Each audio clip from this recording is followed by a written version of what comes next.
ஹரே கிருஷ்ணா.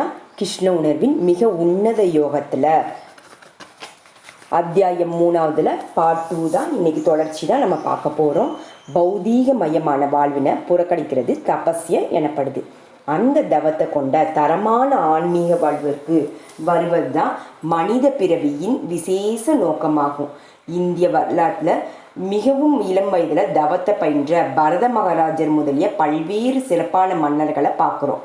மாமன்னர் பரதர் 24 வயதே நிரம்பிய தருணத்தில் தம்முடைய இளம் மனைவி, இளம் குழந்தைகள் மற்றும் ஒட்டுமொத்த சாம்ராஜ்யத்தின் பாரத வருஷத்தை கைவிட்டு தியானத்திற்காக காட்டிற்கு போனாங்க. இதே போல பல்வேறு சம்பவங்கள் இருக்குது.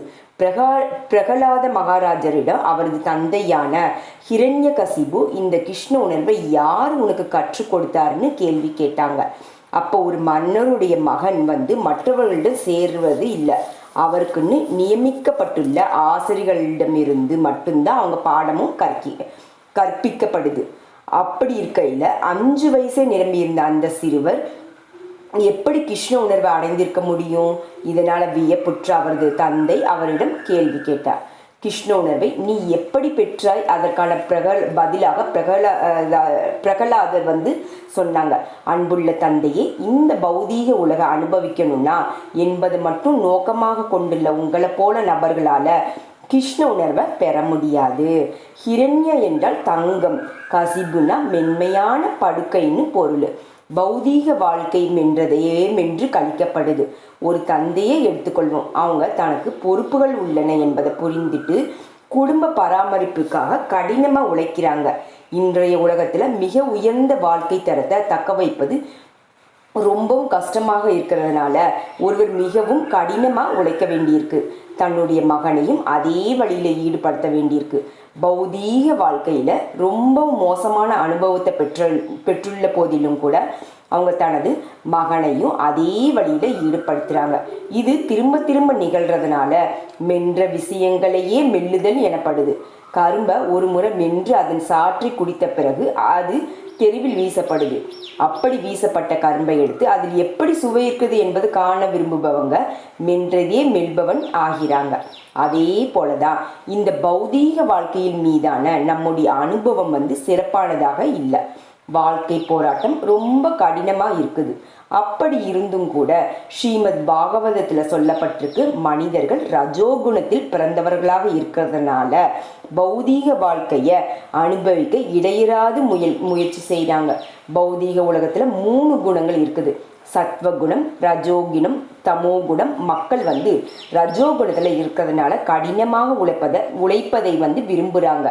அந்த கடின உழைப்பு மகிழ்ச்சின்னு சொல்லப்படுது. ஒவ்வொருவரும் கடின உழைப்பில் ஈடுபட்டிருப்பது லண்டனில் பார்க்கலாம். காலையில் எல்லா பேருந்துகளும் வாகனங்களும் வெகு வேகமாக பயணிக்குது. மக்கள் தங்களது அலுவலகத்திற்கோ இல்லை தொழிற்சாலைக்கோ காலையிலிருந்து நள்ளிரவு வரை பயணித்து கொண்டிருக்காங்க. அவங்க கடினமாக உழைக்கிறாங்க. இதுதான் நாகரிக முன்னேற்றம்னு தெரியப்படுது. அப்படி சிலர் விரக்தி அடைந்தும் இருக்கிறாங்க. அவங்க இதனை விரும்புறதில்லை. கடின உழைப்பின் இறுதியில் விரக்தி ஏற்படுவது உறுதி. மனித நாகரிகம்னா தெளிந்த மனசுடன் நிதானமாக இருப்பது தான். மனிதர் கேள்வியுடையவராக இருக்கணும். நான் யாரு? கொஞ்சம் அரிசி பறிப்பிற்காக இவ்வளோ கடினமாக வேலை செய்ய வேண்டிய சூழ்நிலை, நான் ஏன் கவலைப்படுகிறேன்? அந்த அசௌகரியமான நிலையில் நான் வாழ்வது எதுக்கு? நான் எங்கிருந்து வந்தேன்? நான் எங்கு செல்ல போகிறேன்? இது போல கேள்விகளை மனிதன் அவருக்குள்ளே எழுப்பணும். அதாவது ஆத்ம விசாரணை செய்யணும். மனிதனாக பிறந்தவங்க தான் யாரு, எங்கிருந்து வர்றாங்க, எங்கே செல்ல போகிறாங்க என்பனவற்றை தெரிந்து கொள்வதில் ஆர்வமுடையவராக இருக்கணும் என்னும் கூற்றுடன் வேதாந்த சூத்திரம் தொடங்குது. கிருஷ்ண உணர்வு இந்த பௌதீக உலகின் மீது வெறுப்பற்ற நபர்களுக்கானதாகும். கிருஷ்ண உணர்வை வளர்ப்பதற்கு அவங்களே தகுதி வாய்ந்த நபர்கள். இந்த உலக மனிதர்கள் ஏன் இப்படி கஷ்டமாக உழைக்கிறாங்க என்பதையும் வாழ்வின் நோக்கம் என்ன என்பதையும் அவங்க கேட்குறாங்க. இதற்கான விடை ஸ்ரீமத் பாகவதத்தில் கொடுத்துருக்காங்க. மக்கள் தங்களுடைய வாழ்வினோட இலக்கு என்ன என்பதை தெரியாததுனால இவங்க கஷ்டமாக உழைக்கிறாங்க. ஒவ்வொருவரும் தன்னுடைய சுயநலனை கவனித்து கொள்வதாக சொல்லப்படுது. ஆனால் தன்னுடைய சுயநலம் என்ன என்பதை யாருக்கும் தெரிகிறதில்லை.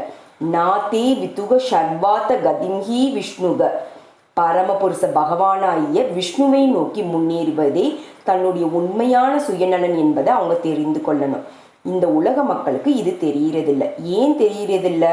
ஏன்னா அவங்க பூர்த்தி செய்வதற்கு மிகவும் சிரமமான நம்பிக்கையுடன் வாழ்றாங்க. பூர்த்தி செய்யப்படக்கூடிய ஆசையுடன் வாழ்வது பரவாயில்லை. ஆனால் என்றுமே சாத்தியமற்ற பொருளுக்காக நான் ஆசைப்பட்டேன்னா அந்த ஆசை ஒருபோதும் பூர்த்தி செய்யப்படாது. நான் பகவானுடைய வெளிப்புற மற்றும் அந்தரங்க சக்திகளின் சேர்க்கையாகும். கண்ணுக்கு தெரியும் ஜட உடலானது ஸ்தூலமான வெளிப்புற சக்தியாகும். மனம், புக்தி, அகங்காரம் இதெல்லாமே சூக்ஷ்மமான வெளிப்புற சக்தி தான். ஸ்தூல வெளிப்புற சக்தி, சூக்ஷ்ம வெளிப்புற சக்தின்னு 2 வெளிப்புற சக்திக்கு அப்பால அந்தரங்க சக்தியான ஆத்மா இருக்குது. இந்த உடலானது நிலம், நீர், நெருப்பு, காற்று, ஆகாயம் ஆகியவற்றால் ஆனது. இந்த ஸ்தூல வெளிப்புற சக்தி எனப்படுது. மேலும் மனம், புக்தி, அகங்காரம் இதுவற்றெல்லாம் ஆன சூக்ஷ்ம வெளிப்புற சக்தி ஒன்றுமே உள்ளது. சக்தி ஒன்று மட்டும்தான் இருக்குது. ஆத்மா 2க்குமே அப்பால இருக்குது. இந்த உடல்ல உரிமையாளன் நானே. உடலுக்கு வெளியே சட்டையும் கோட்டும் அணிவதை போல ஆத்மாவாகிய நாம் சூக்ஷ்ம உடலாலும் ஸ்தூல உடலாலும் மூடப்பட்டிருக்கோம். ஸ்தூல உடலானது நிலம், நீர், நெருப்பு, காற்று, ஆகாயமாகிய கிருஷ்ணருடைய ஸ்தூல வெளிப்புற சக்தியினால ஆனது. சூக்ஷ்ம உடலானது மனம், புக்தி, அகங்காரம் ஆகியவற்றினால ஆனது. இந்த 2 சக்திகளால் நம்ம மூடப்பட்டிருக்கிறோம். நல்ல சட்டையும் கோட்டும் இருந்ததுன்னா மகிழ்ச்சியாக இருக்கலாம்னு நம்ம நினைக்கிறோம். ஆனால் அது சாத்தியமா? இப்போ நம்ம நன்றாக சாப்பிடலைன்னா, நன்றாக தூங்கலைன்னா, புலனின்பத்தை பெறலைன்னா விலை மதிப்புடைய சட்டையும் கோட்டும் அணிவதனால மட்டும் உங்களால் மகிழ்ச்சியாக இருக்க முடியுமா? அது சாத்தியம் இல்லை. நம்ம இந்த வெளிப்புற சக்தியை பயன்படுத்தி மகிழ்ச்சி அடைய விரும்புகிறோம். அது சாத்தியம் இல்லை. நீங்கள் ஆன்மீக ஆத்மா என்பதனால உங்களுக்கு ஆன்மீக உணர்வு அவசியம், ஆன்மீக வாழ்வும் அவசியம். அப்போதுதான் உங்களால் மகிழ்ச்சியுடனும் இருக்க முடியும். நல்லதொரு சட்டையும் கோட்டும் இருக்கிறதுனால மட்டும் உங்களால் எப்படி மகிழ்ச்சியுடன் இருக்க முடியாதோ அப்படியே பௌதீகமயமான வாழ்வினால உங்களால் மகிழ்ச்சி அடைய முடியாது. ஸ்தூல ஜடப்பொருள், சூக்ஷ்ம ஜடப்பொருள்னு 2 வகையான ஜடப்பொருள் இருக்குது. இப்போ வானுயர்ந்த இந்த கட்டிடங்கள், இயந்திரங்கள், தொழிற்சாலை, அருமையான சாலைகள், நல்ல கார் முதலிய ஸ்தூல ஜடப்பொருளாகவும், நல்ல பாடல், கவிதை, தத்துவம் முதலிய சூக்ஷ்ம ஜடப்பொருளாகவும் தெரியப்படுது. மக்கள் இதே போல ஸ்தூல மற்றும் சூக்ஷ்ம ஜடப்பொருட்களை கொண்டு மகிழ்ச்சியாக இருக்க முயற்சி செய்கிறாங்க. அது முடியாது. மக்கள் இதே போல் நாகரிகத்தினை ஏன் ஏற்கிறாங்க?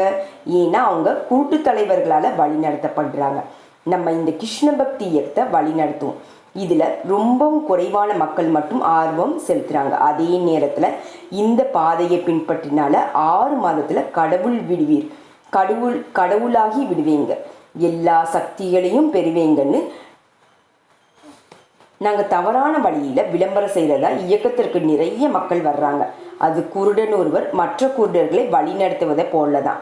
என்னை பின்தொடர்ந்து வாருங்கள், கூட்ட நெரிசல் மிகுந்த இந்த முள்பெரி தெருவை கடப்பதற்கு நான் உங்களுக்கு உதவுறேன்னு குருடன் கூறுவதாக எடுத்துக்கொள்வோம். அப்படி குருடன் அவங்க பின்பற்றுபவர்களும் குருடர்கள் என்பதனால அவங்க ஏதாவது காரு இல்லைன்னா லாரியினால் மோதப்பட்டு மரணமடைய நேரிடும்.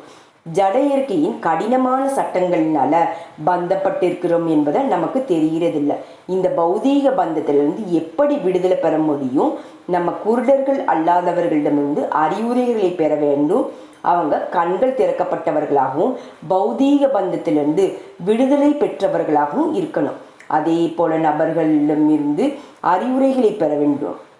அப்போது நம்முடைய உண்மையான சுயநலன் என்ன என்பதை தெரிந்து கொள்ள முடியும். இல்லைன்னா குருடன் இடத்துல மிகுந்த மற்றொரு குருடன் அறிவுரை பெற்றாங்கன்னா பௌதீக பந்தத்திலிருந்து விடுதலை பெறுவது சாத்தியமாகாது. நம்ம எல்லாருமே முழுமுதற் கடவுளாகிய பகவான் ஸ்ரீ கிருஷ்ணரின் அம்சம் என்பதனால உண்மையிலே நம்ம கிருஷ்ணருக்காக அழுது கொண்டிருக்கிறோம். ஆனால் நம்முடைய தேவையை அறியாத பொய்யான தலைவர்களும் குருட்டு தலைவர்களும் ரொட்டிக்கு பதிலாக கல்லைய கொடுக்குறாங்க நமக்கு. ஒருவர்னால எப்படி மகிழ்ச்சி அடைய முடியும்? நான் ஏற்கனவே ஸ்தூல வெளிப்புற சக்தி, சூக்ஷ்ம வெளிப்புற சக்தி என்பனவற்றை விளக்கியிருக்கிறேன். இந்த ஸ்தூல மற்றும் சூக்ஷ்ம சக்தியில ஆர்வமுடைய நபர்களுக்கு அவர்களது வாழ்வின் குறிக்கோள் ஒருபோதும் பூர்த்தி அடையாது. விஷ்ணுவில் ஆர்வமுடையவரும் விஷ்ணுவின் பாதையை காண்பிப்பதில் ஆர்வமுடையவருமே உண்மையான நண்பனாவாங்க. கிருஷ்ண உணர்வை வழங்குபவனே கிருஷ்ண உணர்வை வழங்குபவங்க உலகத்துல உண்மையான நண்பர்கள். மற்றவர்கள் யாரும் மனித சமுதாயத்திற்கு மகிழ்ச்சியை வழங்க முடியாது. இதுதான் பிரகலாத மகாராஜாவால வழங்கப்பட்ட விளக்கமாகும். இந்த ஜட சக்தியை அனுசரித்து இணக்கமா செல்வதன் மூலமா மகிழ்ச்சிக்கான வழிமுறையினை உருவாக்க முடியாது. ஜட சக்தி உங்களுடைய கட்டுப்பாட்டின் கீழ் இல்லை என்பதனால அது சாத்தியம் இல்லை. ஜடசக்தி பரமனால கட்டப்படுத்தப்படுது, அதாவது ஸ்ரீ கிருஷ்ணரால. ஜடசக்தியினால உங்களால் எப்படி வெல்ல முடியும்? அது சாத்தியமில்லை. இது பகவத்கீதையில விளக்கப்பட்டிருக்கு. ஜட இயற்கையின் கடினமான சட்டங்களை வெல்வது சாத்தியமில்லை. கிருஷ்ணர் சொல்கிறார், இது என்னுடைய சக்தி, நானே இதனை கட்டுப்படுத்துபவன். ஆனால் என்னிடம் சரணடைபவங்க இதனை வெல்லலான்னு பகவத்கீதையில 7.14 சொல்லியிருக்காங்க. கீழ்ப்படியாத ஆத்மாக்களை இறைவனின் திருநாட்டிற்கு மீண்டும் அழைத்து செல்வதற்காக பிரபஞ்ச தோற்றத்தில் உள்ள எல்லா செயல்களும் நிகழுது. கீழ்ப்படியாமல் இருப்பதே நம்முடைய தற்போது நிலையாகும். மாயையிடம் கடினமான சட்டங்கள் இருக்குது. காவல்துறை இல்லைன்னா இராணுவத்தின் நோக்கம் என்ன? மக்கள் நாட்டிற்கு கீழ்ப்படிந்து வாழ வேண்டும் என்பதுதான் அதோட நோக்கம். குடிமகன் நாட்டின் சட்டத்திற்கு கீழ்ப்படியாம இருந்தால் அவங்க உடனடியாக காவல்துறையின் கண்காணிப்பில் வைக்கப்படுறாங்க. அதே போல கடவுளின் உன்னத அதிகாரத்திற்கு எதிராக அவருக்கு கீழ்ப்படியாம இருந்தவர்கள் ஜட இயற்கையின் கடுமையான சட்டங்களின் கீழ் வைக்கப்படுறாங்க. அதனால் துன்புறுத்தப்படுறாங்க. இதுதான் நிலை. எனவே புருஷோத்தரமான முழுமுதற் கடவுளை நாடி அவரிடம் சரணடைவதே அவருடைய உண்மையான சுயநலனாகும். அதுதான் அவரை மகிழ்ச்சிப்படுத்தும். அது விடுத்து பௌதீக வஸ்துக்களை ஏற்று மகிழ்ச்சி அடைய அவங்க முயற்சி செய்தாங்கன்னா அது சாத்தியமில்லை. விஷ்ணுவிற்கான பாதை இல்லை கிருஷ்ண உணர்வினை ஒருவர் எப்படி நாட வேண்டும் என்பதற்கான குறிப்பினை பிரகலாத மகாராஜர் வழங்குகிறார். நம்ம பல்வேறு தேவையற்ற பொருட்களை உருவாக்கி அவற்றினால் பந்தப்பட்டுள்ளோம் என்று அவங்க சொல்றாங்க. இது தேவையற்ற பிரச்சனைகளிலிருந்து வெளியேறி இதனால் பெற வேண்டும் என்று ஸ்ரீமத் பாகவதத்தின் தொடக்கத்திலேயே சொல்லப்பட்டிருக்கு. ஒவ்வொருவரும் இந்த கிருஷ்ண பக்தி இயக்கத்தினை தீவிரமாக ஏற்றுக்கொண்டு இதனை புரிந்து கொள்ள உண்மையாக முயற்சி செய்யணும். இது வேத கொள்கைகளின் மூலமாக அங்கீகரிக்கப்படுது. ஹரே கிருஷ்ண கிருஷ்ண கிருஷ்ண ஹரே ஹரே, ஹரே ராம ராம ராம ஹரே ஹரே, ஹரே கிருஷ்ணா.